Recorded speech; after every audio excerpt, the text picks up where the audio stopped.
Assalamualaikum warahmatullahi wabarakatuh.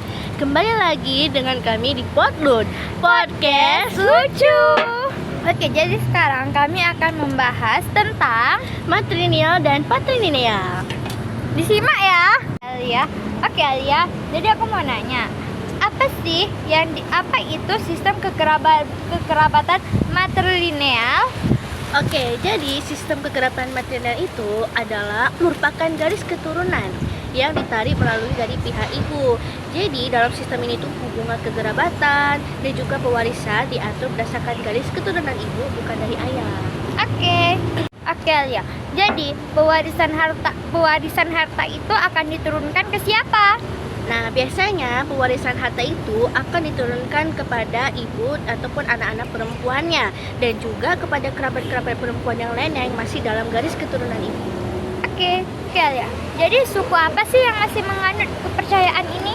Nah, suku Indonesia yang masih menganut sistem tersebut sampai sekarang itu tuh suku Minangkabau di Sumatera Barat. Jadi mana mereka tuh masih menggunakan sistem tersebut melalui garis keturunan mereka.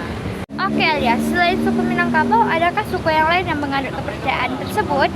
Ada dong. Apa itu? Selain suku Minangkabau, ada juga yang menganut sistem tersebut, yaitu di daerah Baraja dan juga Nusa Tenggara Timur. Oke. Ya, peran perempuan dalam sistem ini apa sih? Nah, peran perempuan dalam sistem tersebut ini adalah yang paling menonjol dan juga menjadi sebuah krusial dalam keluarga mereka ataupun di masyarakat, karena ya mereka berperan dalam sistem inilah pokoknya. Nah, hebatnya lagi, peran perempuan di situ adalah menjadi lambang kehormatan keluarga, Bre, dan juga punya kedudukan tinggi di sistem ini. Makanya jangan salah kalau perempuan sering dihormati oleh masyarakat Minangkabau di sana dan juga menjadi keputusan dalam keluarga. Oke, jadi marga dari ibu akan dipakai untuk anaknya ya? Iya, bukan dari ayahnya. Jadi mereka bakal ngikuti marga ibu lah pokoknya. Oke, Alia. Bagaimana sih cara kerja sistem matrilineal itu? Nah, cara kerja sistem matrilineal itu menempatkan perempuan seimbang dengan kedudukan laki-laki. Jadi nggak ada tuh perbedaan antara lelaki dan perempuan. Dan juga mereka bakal mengatur hak dan juga kewajiban dari anggota kaumnya, terutama pewarisan dan harta pusaka. Oke, Alia. Kenapa sih suku Minangkabau masih menganut sistem ini? Apakah ada kaitannya dengan zaman dahulu? Ada dong. Nah, Apa jadi itu? ada dua alasan nih mereka masih menganut sistem ini sampai sekarang. Nah, alasan pertama, mereka menghindari peperangan Majapahit lah pada masa itu, katanya tuh gitu. Nah, terus kedua, mereka nih menggunakan sistem ini setelah masuknya Islam masuk ke Minangkabau. Jadi mereka disebutnya tuh kaum. Nah, jadi dulunya tuh mereka tinggal dalam sebuah rumah gadang. Jadi diami oleh banyak orang lah kan. Nah, ikatan batin mereka tuh kuat banget dan juga mereka sama-sama menjaga kehormatan kaumnya dengan sekaum sehingga selalu lah istilahnya. Ya. Nah, jika salah satu dari mereka nih yang melanggar kehormatan mereka, itu mereka bakal mengotori dan mencemari nama keluarga mereka ataupun sekaumnya. Nah, jadi di sini tuh mereka jaga kehormatannya supaya tidak dicemari. Nah, peran perempuan dalam zaman dulu itu yang terutama perempuan dewasa itu selalu mengawasi rumah gadangnya supaya tidak jadi apa-apa gitu. Oke. Jadi peran perempuan itu sangat penting ya dalam keluarga ya. Iya dong, pasti. Pasti ya. Oke, sekarang aku jadi tahu sih apa itu matrilineal berkat Alia. Ya dong. Nah, sekarang aku nih yang pertanyaan kamu tentang patrilineal. Oke.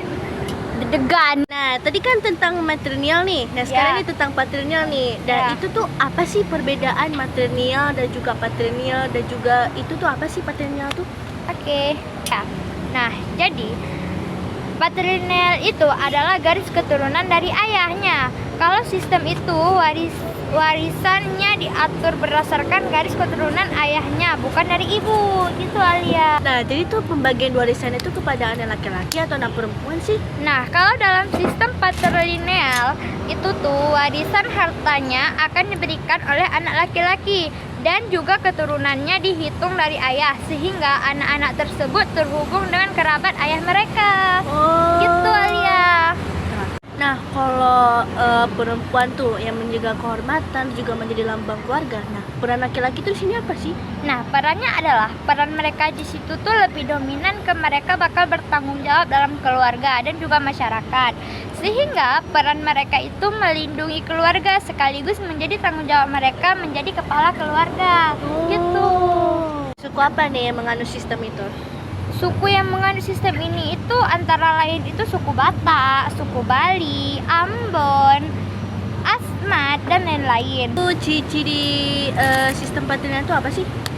Nah, dalam sistem ini, leluhur pewaris kekayaan dianggap berasal dari pihak ayah. Selain itu, anak-anak dan istri mengambil nama keluarga ayah, harta keluarga, dan lain-lain juga seringkali mungkin garis keturunan ayahnya. Gitu. Oke, jadi sistem perkawinannya nih, secara umum perkawinan secara patrilineal itu gimana sih? Oke, nah sistem kawinnya nih mengambil garis kekerabatan dari pihak laki-laki. Jadi si pihak perempuan ini akan menjadi bagian dari masyarakat dari pihak suaminya. Nah, jadi contoh suku yang menganut sistem patrilineal adalah suku Batak. Nah, dalam masyarakat Batak, garis keturunan ditarik dari pihak ayah yang dikenal dengan sistem marga.